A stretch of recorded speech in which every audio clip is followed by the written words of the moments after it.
Good evening, one and all. I welcome you all to Ganesh IAS Academy. In today's session, we'll be seeing science and technology based current affairs from the date January 21 to 31, 2024. Let us get into the news articles one by one. The first news that we are going to see is mosquito fish. Why are mosquito fish in news? Let us see. In the last few months, various governments and non-governmental organizations in Andhra Pradesh, Odisha and Punjab have released mosquito fish into local water bodies to address the mosquito menace, which is the locals' concern. Okay, they complained about mosquito menace and the state governments have taken these efforts, and Andhra Pradesh, Odisha and Punjab states have taken this effort. Okay, so while this approach aims to address the pressing public health concern, what is the pressing public health concern? That is mosquito menace, but it brings to light the ecological challenge associated with the introduction of mosquito fish. So they are introducing mosquito fish for the control of mosquitoes, for the mosquito larvae to be eaten. Okay, so for that reason they are introducing mosquito fish into local water bodies. But what is happening? It is causing certain ecological challenges. What kind of ecological challenge? These mosquito fish are among the 100 most detrimental invasive alien species. So they are invasive alien species. They are not endemic to India. Okay, and then leading to displacement and extinction of native fauna. Obviously, this is what invasive alien species do. Okay, so they displace and cause extinction of the native fauna here. Okay, fishes. What else do we have to understand here from this topic? We need to know what is the prevalence of mosquito-borne disease in India. So, world's climate and habitats have changed noticeably in the last century, which accelerated the spread of mosquito-borne disease. So, because of change in world's climate and habitats, mosquito-borne disease are increasing. And what is the burden here that we have? Today, these diseases prevail in more than 150 countries worldwide, affecting more than 500 million people every year. Okay, and then in India alone, 40 million individuals contract mosquito-borne disease every year, and these diseases have remained a persistent public health concern for many decades now. Okay, so with this background, we understand that mosquito has to be controlled. Mosquito spread has to be controlled, and what are all the different methods that they are adopting, and what method that they have adapted which has backfired. That is what is the topic here. Okay, mosquito fish. So the control method that they adopted here was biological control of mosquito fish. So in 1960s, introducing mosquito fish in freshwater ecosystem to feed on the mosquito larvae became a prominent alternative to chemical solutions like pesticides. So earlier to 1960s, pesticides were used for controlling mosquito, but then in 1960s they introduced this concept, that is mosquito fish concept, in freshwater ecosystem where they will be consuming mosquito larvae. So this is how they are going to control the spread of mosquito. Okay, but these pesticides which were earlier used were found to have adverse effect on both human and ecosystem. Okay, human health and the ecosystem's health. And the uptake of these alternatives increased in 1980s and 90s. So it was introduced in 1960s, and then this method of biological control of mosquitoes was increased. The adoption of this method increased in 1980s and 1990s. So these species of mosquito fish originated in United States, but today have become a global inhabitants. Okay, they are originally from United States, but now it is present worldwide. Okay, so many of them were considered to be environmentally friendly and sustainable. And then the best example of the mosquito predators here are Gambusia affinis and Gambusia holbrooki. Okay, so these two are the mosquito fishes. Okay, Gambusia affinis and Gambusia holbrooki. Okay, and they were considered to be environmentally friendly and sustainable. But were they environmentally friendly and sustainable? No. That is why it is a matter of concern now. So they are not, they are notorious for their detrimental ecological impact. They were thought to be environmentally friendly, but then they are notorious for their detrimental ecological impact, which includes displacing and preying on the native fauna, leading to extinction of native fishes, amphibians, and various freshwater communities. Okay, so this is because of their robust adaptability. These Gambusia fishes have robust adaptability and high tolerance for fluctuating environmental conditions. So in varied conditions, they have tolerance to live. They have high adaptability. Okay. In 1928 only, these Gambusia fishes were introduced in India, that is during the British time, and the strategy was well intentioned, but it backfired. Actually, this strategy, that is biological control of mosquito with the help of mosquito fishes, is a good strategy, but then it backfired because it was not ecologically friendly or environment friendly. Okay, and it caused many environmental problems. So in India, some reports have even indicated a decline in microhyla tadpoles following the introduction of Gambusia. See, there was a decline in another freshwater species, that is microhyla tadpoles, because of introduction of these Gambusia fishes.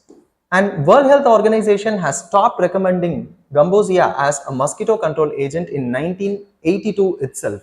Okay, and in 2018, National Biodiversity Authority of the Government of India also designated these two fishes, that is Gambusia affinis and Gambusia holborki, as invasive alien species. Okay, they have been designated as invasive alien species by National Biodiversity Authority and also by World Health Organization. In spite of this, they are being used. Okay, but both government and non-governmental organizations in India have continued to introduce these species for mosquito control.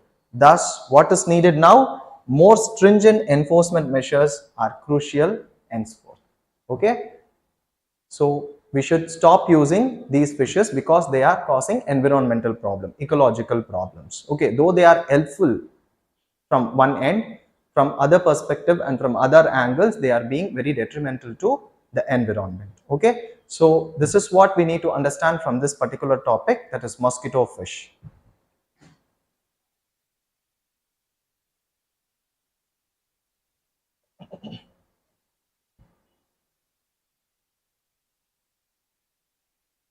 The topic that we are going to discuss now is childhood and adolescent cancers in India. So why is this in news now? Let us understand. According to the new study published in India Pediatric Journals January 2024 edition, childhood and adolescent cancers are growing as a matter of public health concern in India. Okay, accounting for a significant proportion of all cancers in India, this childhood and adolescent cancers are growing in numbers. So that is why it is in news. So the study is based on largest data set on childhood cancers in India, which is from the National Cancer Registry Program. What is this program? When was this started and by which agency? It was started in 1981 by Indian Council of Medical Research. Okay, so based on the data from this program, this findings have been found. Okay, so what are all the findings? Cancer cases in India from 2012 to 2019. India reported 13,32,207 cancer cases between 2012 and 2019, and of all these cases, over 3% of cases belongs to under 15 age, and then 4.6% under 20. Okay, so here leukemia constitute a substantial burden. Okay, it is a type of cancer here. Okay, we'll understand what leukemia here. Okay, Leukemia constitutes a substantial burden comprising nearly half of all cancer burdens in the age group of 0 to 4 and 5 to 9. And the percentages here are 42.1% and 42.5% respectively. That is 42.1% for 0 to 4 and 42.5% for 5 to 9 age group. Okay, leukemia. Next is malignant bone tumors affect more girls due to earlier skeletal immaturity. Okay, so statements like these are important. Malignant bone tumors affect more girls due to earlier skeletal maturity. Moreover, see this point that low and middle income countries report 90% of the global cancer burden but are awarded less than 0.1% funding for the pediatric cancer research. So there is a disparity also here, okay, which has to be taken into account. So what is the distribution of cancer cases among different age groups in India? That we have to see. So childhood cancers are divided into two age groups, that is from 0 to 14 and another from 0 to 19 age group based on the International Classification of Childhood Cancers 3rd edition. Okay, and for 0 to 19 age group, the leading cancers are leukemia, lymphoma, bone cancer and central nervous system tumor. Okay, and for 0 to 14 age group, the same set of cancers but in different order. Okay, leukemia, lymphoma, central nervous system tumors and then bone cancer. So these are all the cancers which is affecting childhood and adulthood. Okay, so here we need to know what cancer is. We are talking a lot about cancer and then different types of cancer, but what cancer is and what are all the different types of cancer that is discussed in this particular topic, that we need to know. So what cancer is? It is uncontrolled growth and spread of abnormal cells in the body. Uncontrolled growth and spread of abnormal cells in the body. So cancer cells are abnormal cells. So these abnormal cells are called as cancer cells and they have the ability to invade and destroy the healthy tissues and organs. Okay, this is very important. So in a healthy body, cells grow, divide and die in a regulated manner. If a person is healthy, in his body or in her body, cells grow, divide and die in a regulated manner. This will happen in a cycle, okay, allowing for the normal functioning of the tissues and organs. But in case of cancer, in case of a person having cancer, certain genetic mutations and abnormalities disrupt this normal cell cycle, thus causing cells to divide and grow uncontrollably. So they have to grow, divide and die. This is the cycle. But then what is happening here? The cells divide and grow uncontrollably because of certain genetic mutations and abnormalities. Okay, so this is what cancer is. Now let us understand what are all the different types of cancer that is discussed in this article. Okay, one is leukemia and then another is lymphoma. We have grouped it together because they have common origin. Okay, so leukemia and lymphoma originate in lymphocytes. So they both originate in lymphocytes. But what is the difference?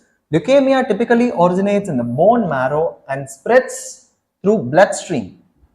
Okay, they originate in bone marrow and spreads through bloodstream, whereas lymphoma usually originates in lymph nodes or the spleen. Okay, and then they spreads through the lymphatic system. Okay, the lymphatic system is not same as the bloodstream. Okay, it is a separate system in our body. Okay, the other type of cancer that is discussed in this article is bone cancer. What is bone cancer? It is caused when unusual cells grow out of control in bone and it destroys normal bone tissue. And see this point, this variety of bone cancer occurs most often in children and young adults in their, in the bones of their legs and arms. Okay, so who are the victims here? Children and young adults. Next is the fourth type of cancer, that is central nervous system tumors. So what is central nervous system tumors and which part of the body is affected by this central nervous system tumor?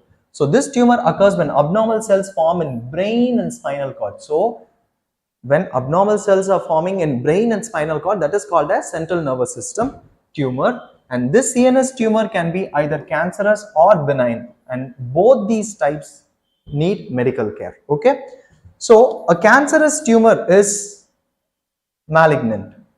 Okay, so what is malignant here? Meaning it can grow fast and spread to other parts of the body. So when it has this ability to grow fast and spread to other parts of the body, then it is called malignant. Then what is benign? Just the opposite of it. Okay, so benign tumor means a tumor will grow slowly and will not spread to other parts of the body. Okay, so this is the difference between malignant and benign tumors. And this CNS tumor can be both cancerous, that is malignant, or benign. And they both need medical care, because there are chances that after some time benign tumors may turn into a cancerous tumor or a malignant tumor. Okay, so this is what we need to know from this particular topic.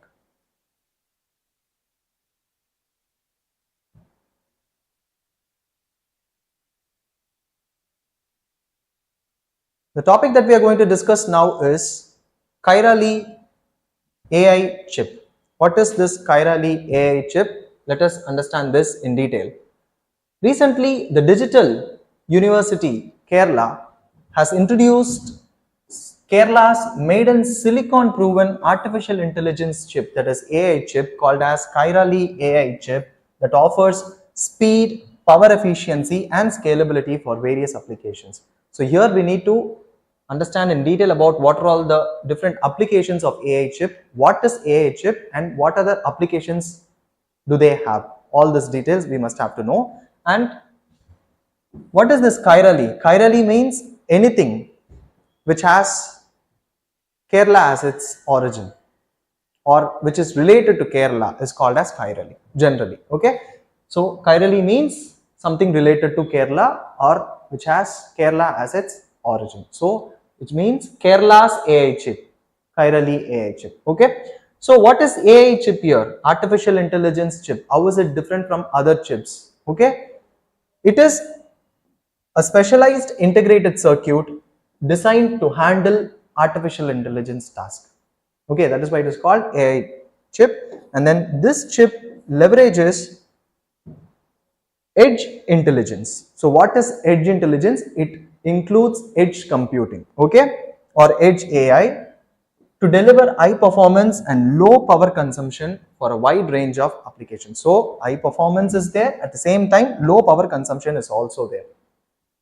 Dual advantages, okay, and they find wide range of application. So here we need to understand in detail about what is this edge artificial intelligence, okay, because this chirally AI chip is going to use edge artificial intelligence. So edge AI or edge artificial intelligence is the implementation of AI in edge computing environment. So here we need to know what is edge computing environment. We already know what artificial intelligence is, okay, but what is edge computing here, or what is edge computing environment here? That is where the computations to be done, the computations are done close to the data. The computations are done where the data is collected. That is called as edge computing. So data collection, data storage and computation, everything happens in a closed space, okay. So it is just opposite of the cloud computing or the cloud AI, okay, rather than at a centralized cloud computing facility or an offsite data center, okay. So in cloud computing and in offsite data center, the data is stored somewhere else in a cloud, okay, but then here the data is stored in the device itself and then processed in the device itself. That is called as edge computing, okay, and it has certain advantages. What are they? Edge computing or edge intelligence can provide faster and more efficient data processing while also protecting the privacy security of both data and users. This is its advantage, okay. So edge computing protects the privacy and security of both the users and also the security of the data. Here we need to understand the difference between what is cloud AI and what is edge AI. So with respect to different aspects, let us understand that. The first aspect that we are going to see is location of processing, where it is processed. Remote servers in data centers, that is where in cloud AI the data is processed, but here locally on devices itself the data is processed. Next is latency, delay. Okay, so they may have higher latency. Cloud artificial intelligence might have higher latency, but here the delay or latency is lower, typically lower. Okay, because the data is handled in a closed space. Okay, next is bandwidth. They require substantial bandwidth, but they can operate with lower bandwidth. Next is privacy and security. They raises concerns about data privacy and security, but here we have enhanced privacy and security as the data remains on the device itself. Okay, moreover, what are all the uses? How are they different with respect to uses? Here they are suited for high computational requirements, large data sets, and less stringent real-time processing needs. And here they are used, or they are ideal for real-time or near real-time processing, such as in IoT, that is Internet of Things devices and wearables. Okay, so this is the difference between cloud AI and edge AI. Now let us get into the details of the Kairali AI chips application. So what is the first application that we are going to discuss? It is agriculture. So these are the potential applications of the Kairali AI chip. Okay, so the chip can enable precision farming techniques by providing real-time monitoring of crop health, soil conditions, and environmental factors. This is one important application, and this can help in optimizing the use of resources and enhancing the crop yields. So it finds application in agriculture sector. Next is mobile phone. How are they going to be used in mobile phone? The chip can improve the efficiency and performance of smartphones by enabling advanced features such as real-time language translation, enhanced image processing, AI-powered personal assistants. These are used in mobile phones, right? We need language translation, image processing, and personal assistance. Okay, so all this is possible with the help of this artificial intelligence chip. And then security and surveillance application. What is it? The chip can enable faster and efficient facial recognition algorithms, threat detection, and real-time analytics by using edge computing capability. We already saw one main advantage of edge computing is its privacy and security. Okay, so that is why it is used in security and surveillance sectors also. Next is aerospace. The chip can augment the capabilities of unmanned aerial vehicles like drones and satellites by providing advanced processing power for navigation, data collection, and real-time decision making, all with minimal power consumption. Okay, for unmanned aerial vehicles and satellites, power consumption is one important factor to be considered. Okay, so with minimal power consumption, they are able to do real-time decision making, advanced processing power for navigation and data collection. Moreover, the chip can also enhance the navigation and autonomous decision making capabilities of drones. Okay, where they are useful for applications like delivery services and environmental monitoring. What other application do they have? That is in automobile. Okay, the chip can be a game changer for autonomous vehicles by providing the necessary computing power for real-time processing of sensory information. In autonomous vehicle, sensory information are to be processed in real time. Okay, so there this AI chip finds application, which is an essential thing for safe and efficient autonomous driving. Okay, so this is what we need to know from this particular topic, that is Kairali artificial intelligence chip.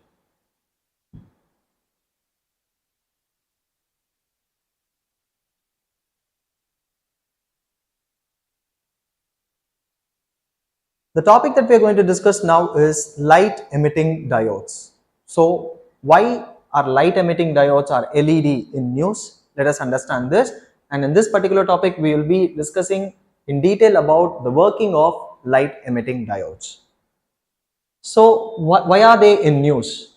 The Royal Swedish Academy of Sciences made a statement declaring that while incandescent light bulbs illuminated the 20th century, the 21st century would be illuminated by LED lamps. So at present we are using LED lamps everywhere. So this was the statement given by the Royal Swedish Academy of Sciences. So what are LED?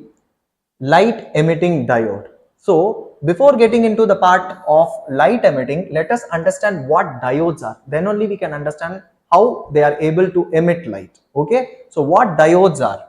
What is a diode? It is an electronic component of about 5 millimeter wide, and it has 2 points of contact or terminals called as anode and cathode, positive and the negative electrode. Okay. Here a diode's primary purpose is to allow current to flow only in one direction. Okay, then only this process is successful, and this is achieved by using PN junction diode. So now we are introduced to a new term, that is PN junction diode, which is our school concept. Okay, so what is PN junction diode? Let us understand that. The PN junction occurs at the interface of P-type and N-type semiconductors. So what are P-type and N-type semiconductors here? The positive side of the semiconductor, known as P side, it possesses abundance of holes. So this is the positive side of the semiconductor, that is the P side or the P region. It has abundance of holes. These blue dots are holes here. Okay.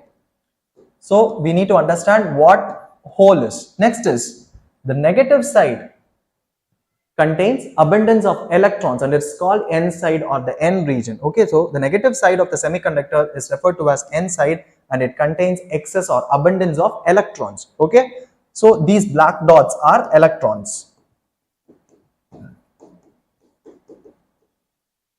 So here we need to understand what electrons are and how and what is the link between electrons and holes. Okay, then only we can understand the concept of light emitting diode. Okay, so let us understand what holes and electrons are.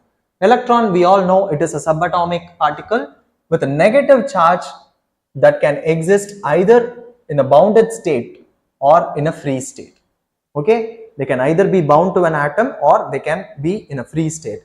And how is it different from holes? In a PN junction, holes refer to absence of electron in the valence band of the semiconductor material. Okay, so consider this to be a semiconductor material. It has a valence band, the outermost band, and in it there are electrons. When there is absence of electron in the valence band, then that absence is called as hole.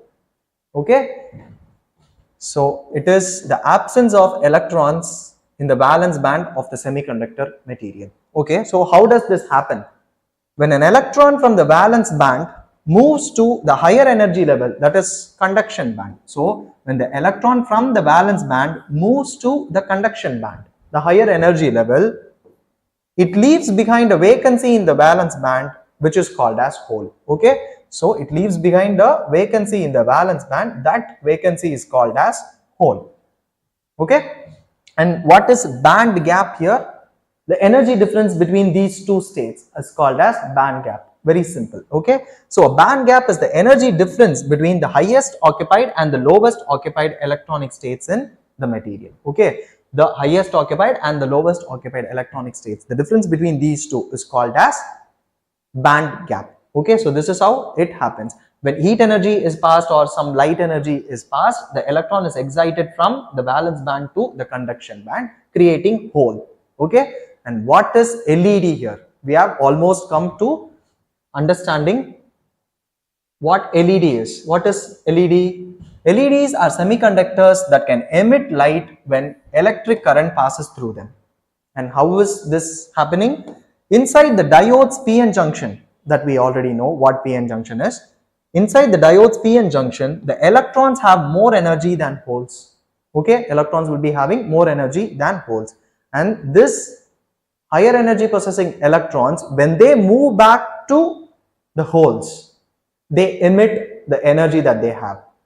Okay, and this energy is emitted in the form of light. That is why it is called as light emitting diode, PN junction diode. Okay. So when an electron meets and occupies a hole, it releases energy into its surroundings. So this is PN junction that we already know.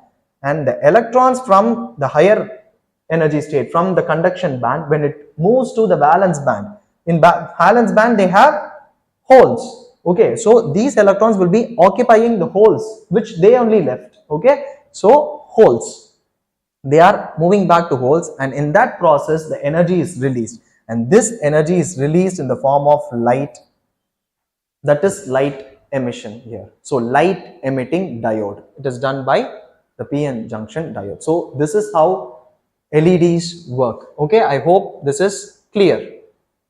So Nobel Prize in Physics for the year 2014 was granted to Isamu Akasaki, Hiroshi Amano and Suji Nakamura. Okay, these scientists. Why?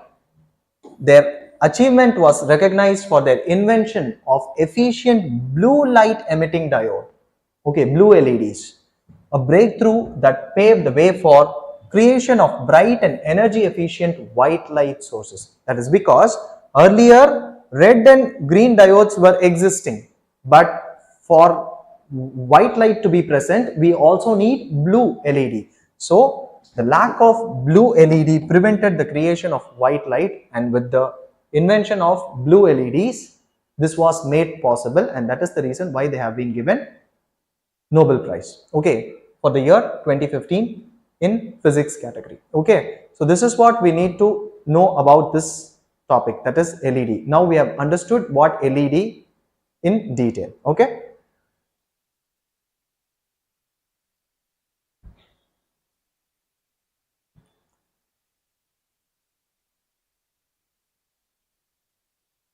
The topic that we are going to discuss now is improving battery technologies for speedy electric vehicle adoption. So how are we going to do this, and why is there a need for improving battery technologies, and at present what battery technology are we using? Okay, so in this particular topic we will be discussing in detail about lithium ion batteries and how do they function and what are all its advantages and limitations. Okay, so let us get into the topic. The year 2023 saw a significant growth in electronic vehicle sales in India, with 50% increase compared to 2022 in Indian electric vehicle market, projected to reach $100 billion by the year 2030. Okay, so the battery, so we have a very good scope for electric vehicles in future. So the battery is one important component of electric vehicles. Let us understand that. The battery is crucial in electric vehicle functioning, accounting for 40% of the vehicle's cost, and hence advances in battery technology are crucial. Okay, so 40% of the total vehicle's cost goes to the battery here. So we need more efficient batteries here. Okay, so that is why we need improvement in battery technologies for market growth, which is affecting the economics and user experience, like range, charging speed and safety. Safety of the battery, charging speed of the battery and the range of the battery. Okay, all these have to be addressed individually. Okay, so now we'll understand what is the current battery that we are using and how does it function. The current battery most widely used is lithium ion batteries. Okay, so lithium ion battery is a type of rechargeable battery that is widely used in electric vehicles and many other electronic devices, and the key components and principles of this battery include: first is electrode and then electrolyte. So what is electrode? It consists of two main electrodes. One is anode, another is cathode, the positive and the negative electrode, and these electrodes store lithium. So they are the ones who, which is storing lithium. Okay, and then there will be movement of lithium from anode to cathode and cathode to anode, from anode to cathode while discharging, from cathode to anode while charging. This is the principle here. Okay, the overall principle. So what is electrolyte here? The liquid electrolyte separates two electrodes. Okay, this is the typical setup for any battery. Okay, there will be two electrodes and then it will be separated by a liquid electrolyte. Okay, and then this electrolyte is the medium through which the lithium ion move. Okay, battery setup, typical battery setup. So what is the working principle? While discharging, while it is functioning, while in use, lithium atoms in anode give up electrons. Okay, this is anode. The lithium ions in anode give up electrons. Okay, these electrons travel through an external circuit to the cathode, providing electric current to power a device like the motor of the electric vehicle. Okay, so this electron travels and then it reaches cathode. Movement of electron, electricity. Okay, and while charging, okay, this first case is for discharging while it is in use. Charging, the reverse happens. Okay, when the battery is being charged, lithium ions are forced to move back to anode through the electrolyte. So through the electrolyte, while it is charging, the lithium ions are forced to move back to anode from cathode. Okay, so this process is called as charging process. So it happens like this. Okay, it actually moves through the electrolyte in reality. Okay, so why is lithium so special here? That is because of unique properties exhibited by lithium. That is, it is the lightest solid element and has a high propensity to give up its electron, which makes it very efficient. So it has high propensity to give up its electron. Okay, it has this tendency to give up its electron very quickly, and it is also the lightest solid element. These are the two important properties, and its small size allows lithium ion to travel efficiently between the electrodes. Okay, it also has very small size. Lithium ions are very small, so it can travel between the electrodes very easily. Okay, the anode and the cathode. Now let us understand the advantages of lithium ion battery. The first advantage here is high energy density. Okay, so lithium ion batteries have high energy density when compared to earlier battery technologies, thus allowing for large amount of energy to be stored in a smaller space, thus making them ideal for electric vehicles where weight and space are critical factors. Okay, in electric vehicles, weight and space are critical factors, right? So here it is lightweight. Okay, in a smaller space, it can have high energy density. So this is one advantage. Next is lightweight and compactness. So lithium being the lightest solid element contributes to overall lightweight and compactness of these batteries. And this is essential for electric vehicle as directly it impacts vehicles efficiency and performance. So the battery should not be heavy. Okay, so battery should be as light as possible. Next is efficient charge and discharge. Lithium ion batteries are capable of efficiently handling the charge and discharge cycles, and this is important for longevity and reliability of EV batteries, that is electric vehicle batteries. Okay, now we have to discuss about the disadvantages or the limitations of the lithium ion batteries. The first one is they are comparatively lower energy, they have comparatively lower energy density. In advantages, we discussed that it has high energy density when compared to other battery technologies. But now we are saying that they have comparatively lower energy density than what? Than petrol. Okay. There are other internal combustion engines which use petrol and diesel, right? So they have higher energy density when compared to electric vehicle. When compared to lithium ion batteries here. Okay. So while lithium ion batteries have high energy density when compared to other battery technologies, they still fall short when compared to other energy density. When compared to the energy density of petrol and diesel here. Okay. Next is slow charging time. Compared to refueling a petrol or a diesel vehicle, charging a lithium ion battery takes considerably longer time. Okay. To refuel petrol or diesel vehicle, it takes just few minutes. Okay. Say less than a minute, few seconds. Okay, but then charging lithium ion batteries takes considerably longer time, few minutes, okay, half an hour, something like that. Okay, next is environmental concerns are also there with respect to lithium ion batteries. That is because the mining of lithium and other elements like cobalt and nickel raises environmental concerns. Okay, and there are issues related to sustainability and ecological impact of extracting these materials. So in the extraction of these materials, there are certain problems. Okay, next is safety concerns are also there. that is lithium ion batteries, especially those which use liquid electrolytes, can be flammable and pose safety risk if not managed properly. Okay, this was there in news few months back, right? That electric vehicles are catching fire. That is because of this problem. Okay, that is the liquid electrolyte can be flammable and it poses safety risks if it is not managed properly. So now the research is towards creating solid electrolyte for lithium ion batteries. So that is the next step of research that is going. Okay, so this is what we need to understand from this particular topic, that is improving the battery technology. So with this, we have come to end of today's session. I hope you found the session to be very useful and informative. Let us see in the next session. Thank you all.